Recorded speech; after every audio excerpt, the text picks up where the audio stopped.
Je vais donc prendre des fichiers qui sont stockés dans ma clé USB. Je suis toujours en mode autonome, je n'ai pas de PC de connecté, je suis sur le réseau de l'entreprise, mais je n'ai aucune source hormis ma clé USB. Je vais donc pouvoir ouvrir ce qu'on appelle le Finder. Au passage, le Finder, c'est un menu qu'on retrouve ici, qui est en fait l'explorateur Windows, que je peux déplacer et paramétrer sur mon écran d'accueil numéro 2. Cette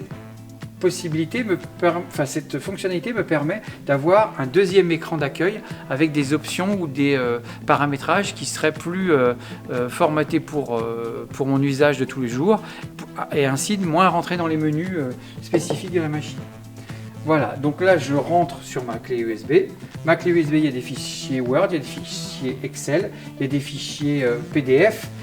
Nativement, le Novotouch, c'est ouvrir sans avoir la suite Office tous les fichiers PDF, tous les fichiers Windows de type Excel, Word, PowerPoint. Je vais démarrer ici un PowerPoint simplement en cliquant dessus. Toujours pareil, je n'ai pas mon fichier de base, je n'ai pas mon fichier, je n'ai pas Office d'installer sur mon Novotouch, donc je peux très facilement utiliser un PowerPoint fait par un constructeur. Je peux le mettre soit en mode lecture, et auquel cas je vais pouvoir lire au même titre qu'un mode de lecture automatique dans Windows. Et je peux aussi, bien évidemment, puisque j'ai la capacité de le faire directement, annoter mon fichier, voire le changer. C'est-à-dire que je vais pouvoir directement interagir avec mon fichier PowerPoint.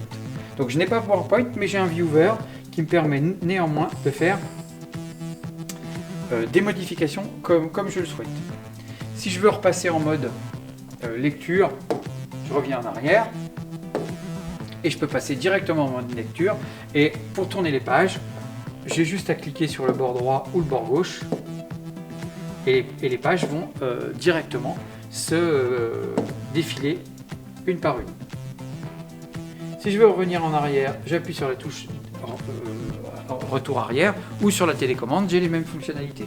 Ça me permet aussi directement d'aller chercher un slide spécifique, de l'activer ou de le faire en lecture directement depuis ce slide là. Voilà. J'ai la capacité via l'Android de capturer ce slide. Alors attendez, je vais revenir en arrière, pardon. J'ai la capacité de capturer ce slide directement et de faire ce qu'on appelle une annotation.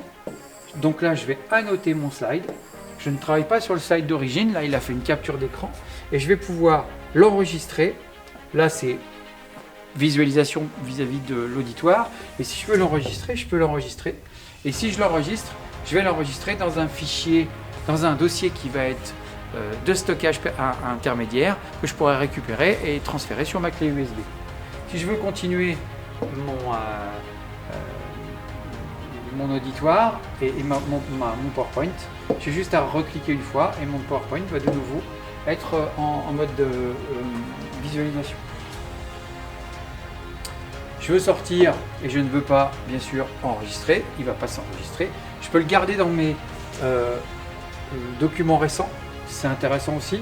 Ça me permet, si j'ai toujours la clé d'activer, d'aller chercher des documents qui auraient déjà été utilisés dans la journée. Là, j'ai possibilité éventuellement de lire une vidéo. Là, c'est une vidéo très simple, donc qu'on peut soit mettre en boucle, puisqu'on a possibilité, si on le souhaite, de mettre des lectures automatiques. Voilà, là, c'est une vidéo très simple de 4 ou 5 pages qu'on a mis en fichier MP4 qui permet de lister tous les produits que nous faisons. Même chose, une vidéo, je peux arrêter la vidéo et bien sûr interagir en annotant d'une manière un peu virtuelle, puisque là on a pour 25 secondes. Si je veux m'arrêter sur la deuxième page, voilà, hop, je m'arrête. Et là, je vais pouvoir, grâce au menu Android, toujours pareil, faire une capture du document et pouvoir annoter le document pour que l'auditoire puisse voir automatiquement ce que j'ai fait comme modification. Si je ne veux pas l'enregistrer, je fais rejeter et automatiquement le fichier va repartir en lecture automatique. Je sors de ce mode. On a vu des fichiers PDF, on a vu des fichiers vidéo.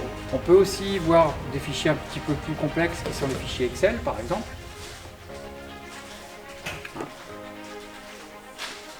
Donc là, c'est un fichier avec plusieurs onglets qui est un petit peu plus compliqué. Donc l'avantage de cet appareil, c'est qu'on va gérer une responsivité complète, c'est-à-dire que je vais pouvoir directement dans mon Excel d'abord travailler, mais aussi l'adapter pour que mon auditoire ait le maximum de visibilité. Donc là, si je veux modifier mon document, j'ai juste à appuyer dessus 2 fois. Et derrière, je vais récupérer mon clavier numérique qui sort. Je peux aussi avoir un clavier, je dirais physique, avec un dongle Bluetooth par exemple, un clavier Bluetooth, une souris clavier Bluetooth, et pouvoir faire des modifications, parce que sur Excel, si on a vraiment beaucoup de cases à modifier, c'est vrai que ça devient sportif d'utiliser le stylet. Donc là, vous voyez, c'est pour dire que même un fichier Excel créé dans Excel, on peut le modifier, on peut l'enregistrer.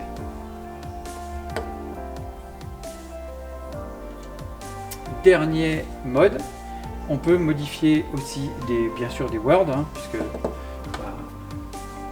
il nous demande vers quel utilitaire je veux utiliser l'ouverture des fichiers Office. Soit j'ai un Google Docs par exemple et je l'ai téléchargé puisqu'il est de base, c'est un Android, donc de base dans l'écran tactile il y a dans l'Android. Soit j'ai le Viewer WPS Office qui me permet automatiquement d'ouvrir aussi ma version de Word. Alors, contrairement à Excel, le Word est souvent natif au niveau de la